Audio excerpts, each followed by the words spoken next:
नमस्ते दोस्तों, एक बार फिर से आरबी कोचिंग क्लासेस में आपका हार्दिक अभिनंदन है। आज अपन 4.2 है प्रश्नावली द्विघात समीकरण, उसका जो अगला पार्ट है वो देखेंगे, जिसमें दो क्वेश्चन शेष रह गए थे, जिसमें पांचवा क्वेश्चन आपको दिया गया है। सबसे पहले इस स्टेटमेंट को ध्यानपूर्वक समझें और उसके बाद डायग्राम बनाते हुए इसको हल कीजिए। एक समकोण, तो सबसे पहले आपको पता है कि समकोण किसे कहते हैं। जब दो रेखाएं एक दूसरे को लंब के रूप में प्रतिच्छेद करती हैं, यानी 90 डिग्री का एंगल बनाती हैं, तब वो क्या होता है, समकोण होता है। तो अपन यहाँ पर समकोण बनाएंगे, यानी जिसका एक कोण कितने डिग्री का हो, 90 डिग्री का हो। तो यहाँ पर ये कोण मैंने 90 डिग्री पर अंकित कर दिया, तो इसका मतलब ये समकोण है। इसमें एक ए हो गया, दूसरा बी और सी। अब इसमें क्या बोल रहे हैं कि त्रिभुज की ऊंचाई इसके आधार से 7 सेंटीमीटर कम है। तो आधार को अपन को क्या मानना पड़ेगा, x मानना पड़ेगा।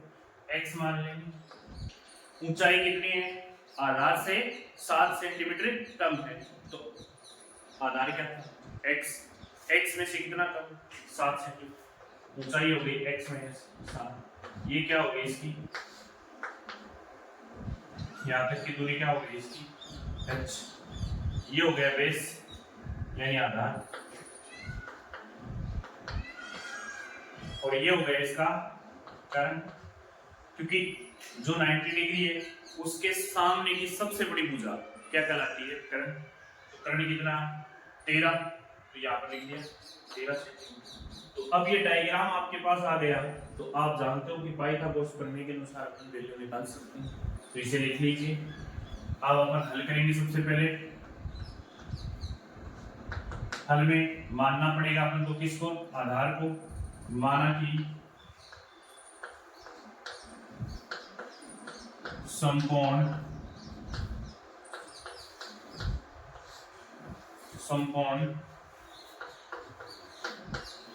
त्रिभुज का आधार कितने हैं, x सेंटीमीटर मान लेंगे, और ये भी सेंटीमीटर में इकाई। तब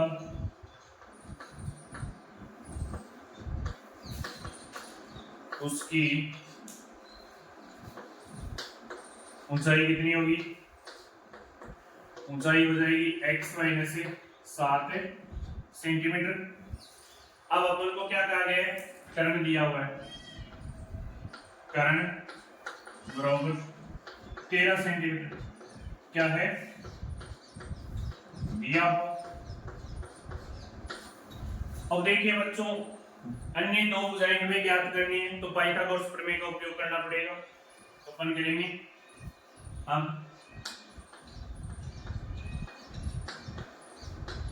पाइथागोरस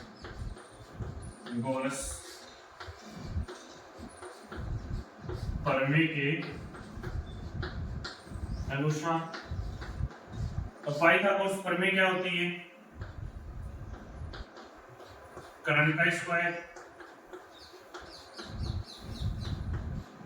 आधार का स्क्वायर प्लस लंब का स्क्वायर, यानी लंब यहां पर क्या होगी, ऊंचाई होगी। ठीक है, तो कर्ण कितना दिया हुआ है, 13 का स्क्वायर। अब आपके पास वैल्यू क्या है, आधार कितना है, आधार x है, x का स्क्वायर प्लस लंब कितना है, यानी ऊंचाई कितनी है, x माइनस 7 सेंटीमीटर का स्क्वायर। देखिए 13 का जब वर्ग करते हैं अपन तो कितना आता है, 169। तो वर्ग भी याद होनी चाहिए आपको, 169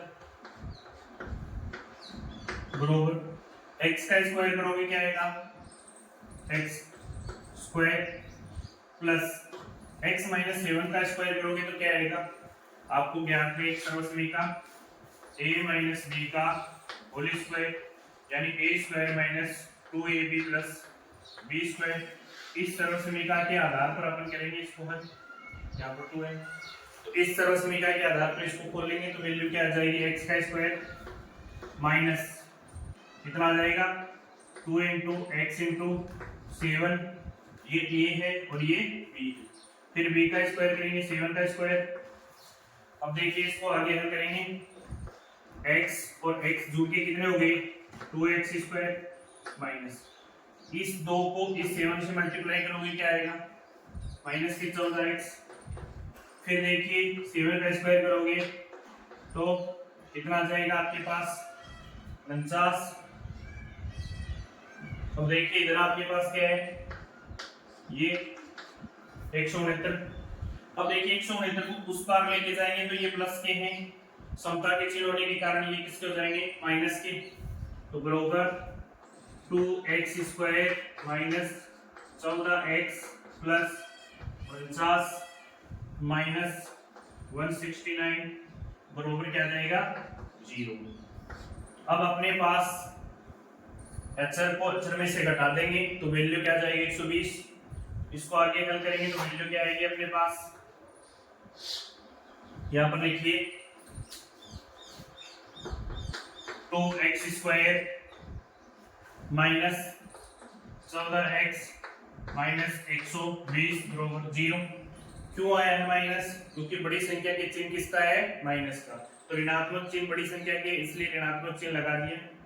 अब देखिए सब में 2 का भाग जा रहा है पूरा पूरा, तो अपन 2 कॉमन लेंगे और बेनिश लेंगे तो 2 बेनिश लेंगे तो वैल्यू क्या जाएगी x square minus 7x minus 60 बराबर 0।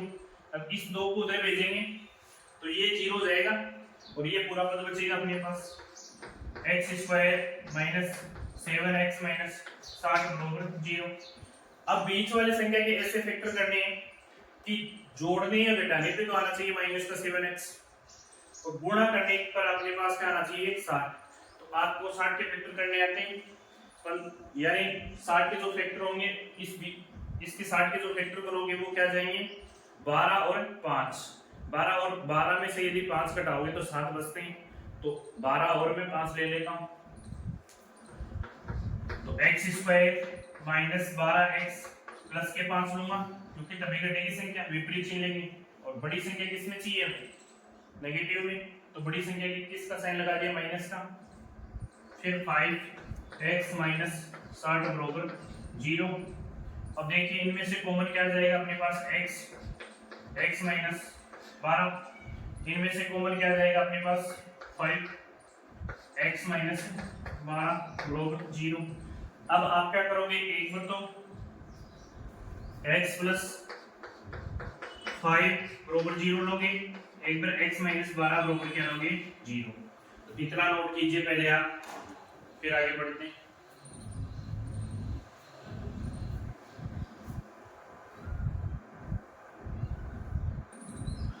अब देखिए इसमें आगे एक बार तो आपको x प्लस 5 बराबर 0 लेना है, एक बार x माइनस 12 बराबर क्या लेना है 0। तो यहाँ पर लिखेंगे या तो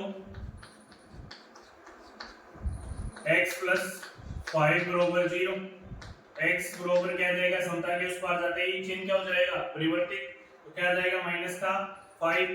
अब ये बताइए कि ये माइनस 5 है तो दूरी ऋणात्मक नहीं हो सकती, इसे लिख देंगे अमान्य, इसे काम में नहीं लेंगे अपन, भुजा ऋणात्मक नहीं हो सकती ये अमान्य है। दूसरा या फिर x माइनस 12 बराबर 0, x बराबर क्या आ गया 12 सेंटीमीटर। अब देखिए ये पॉजिटिव है तो हमें ये काम में लेनी पड़ेगी। अपन ने x क्या माना था आधार माना था, तो अपन लिखेंगे अतः समकोण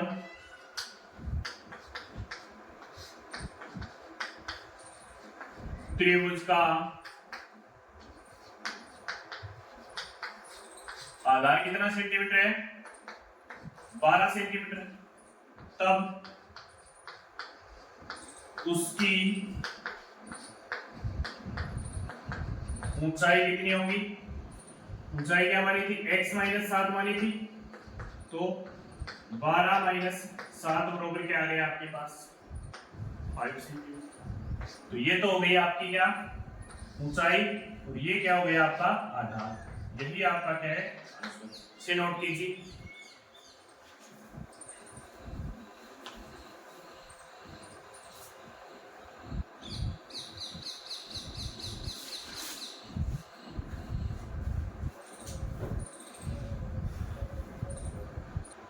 देखिए इस यूनिट का जो लास्ट क्वेश्चन है वो दिया गया है। एक कुटीर उद्योग एक दिन में कुछ बर्तनों का निर्माण करता है। एक विशेष दिन ये देखा गया है कि प्रत्येक नग की निर्माण की लागत है वो रुपए में है। उस दिन के निर्माण किए गए बर्तनों की संख्या दुगुने से 3 अधिक है। यहाँ पर देखिए जो बर्तनों की संख्या है ना उसके दुगुने से क्या है 3 अधिक है। क्या है निर्माण की लागत। उस दिन कुल निर्माण की लागत कितनी है 90 रुपए यानी इंटू होगा। तो निर्मित बर्तनों की संख्या पूछी है और प्रत्येक नग की लागत पूछी है। तो पहले अपन संख्या निकालेंगे उसके बाद क्या निकालेंगे लागत। तो हल कीजिए इसे। सबसे पहले हल करेंगे। मानना पड़ेगा बर्तनों की संख्या। माना कि उस दिन के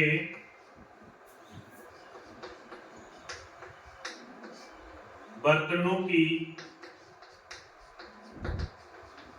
संख्या कितनी है बच्चों x। प्रत्येक नग के निर्माण की लागत तब प्रत्येक नग की निर्माण लागत किसमें है रुपए में। रुपए में कितनी है दुगुने से बर्तनों की संख्या कितनी थी x। देखिए यहाँ पर सबसे पहले ये ध्यान देनी है कि बर्तनों की संख्या कितनी थी x। इसके दुगुने से कितनी अधिक है 3 अधिक। तो दुगुना है इसका मतलब 2x से कितनी अधिक है 3 अधिक है। तो ये लिख देंगे। अब ये प्रश्नानुसार अपन क्या करेंगे बर्तनों की संख्या से 3 अधिक है तो उस दिन कुल निर्माण की लागत। तो यहाँ पर लिखनी अब प्रश्नानुसार इसमें क्या दिया गया उस दिन की कुल निर्माण लागत। उस दिन की कुल निर्माण लागत कितनी थी 90 रुपए। अब इन दोनों का मल्टीपल कर लेंगे और वैल्यू आ जाएगी अपने पास 90। कीजिए गुना x 2x + 3 बराबर 90। देखिए सबसे पहले इस x को इससे गुना करवाओगे तो क्या आएगा 2x²। क्या जाएगा 2x²। फिर इस x को 3 से गुणा करवाओगे क्या आएगा +3x बराबर 90। अब इसको पक्षांतरण कर लेंगे द्विघात समीकरण बनाते हुए। तो पक्षांतरण करोगे वैल्यू क्या जाएगी 2x² + 3x -90 आएगा क्योंकि समता का चिन्ह लगा हुआ है बराबर 0। अब देखिए कोई अनिष्ट वैल्यू तो आ नहीं रही है। अब गुणा करें तब अपने पास क्या है 180 जोड़ें या घटाएं तब अपने पास क्या आना चाहिए प्लस का 3x। इतना लिख लीजिए पहले से।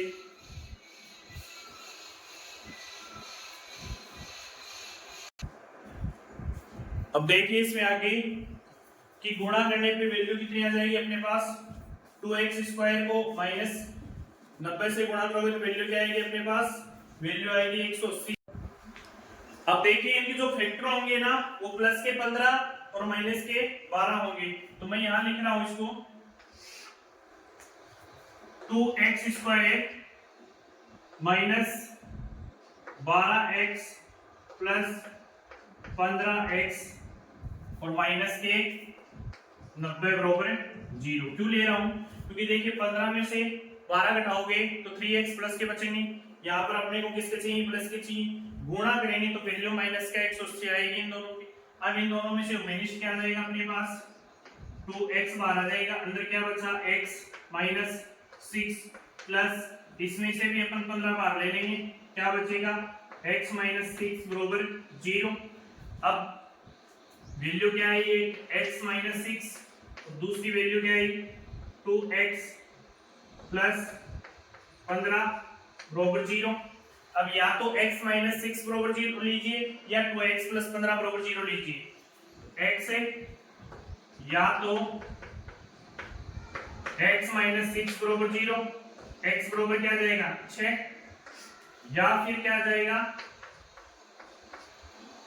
2x प्लस 15 बराबर 0। तो 2x बराबर माइनस का 15, पक्षांतरण करेंगे तब x बराबर क्या जाएगा माइनस 15/2, जो कि क्या है अमान्य। क्यों है? क्योंकि ऋणात्मक वैल्यू आ चुकी है, लागत ऋणात्मक नहीं हो सकती और बर्तनों की संख्या भी ऋणात्मक नहीं हो सकती। तो हमें सिर्फ और सिर्फ इसी पे वर्क करना है।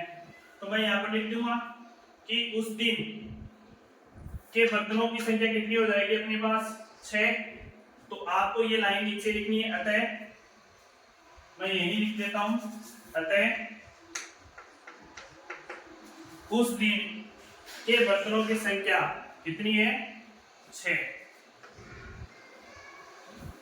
तब प्रत्येक नग के निर्माण की लागत कितनी हो जाएगी, यहां मैं बराबर का साइन लगा के लिख रहा हूं 2 × 6 + 3 बराबर क्या आ जाएगी। देखिए 2 × 6, क्योंकि x की वैल्यू कितनी थी 6, तो मैंने यहाँ पर x की जगह 6 रख दी है। 2 × 6 कितने हो गए 12, में 3 जोड़ा क्या आया बताइए 15। तो आपके जो बर्तनों की जो निर्माण की जो लागत है वो 15 रुपए आई। कितने रुपए आई प्रत्येक नग 15 रुपए। तो ये आपका क्या है आंसर, और ये भी आपका क्या है आंसर। तो ये लाइन भी आपको लिखनी है यहाँ से अंत में,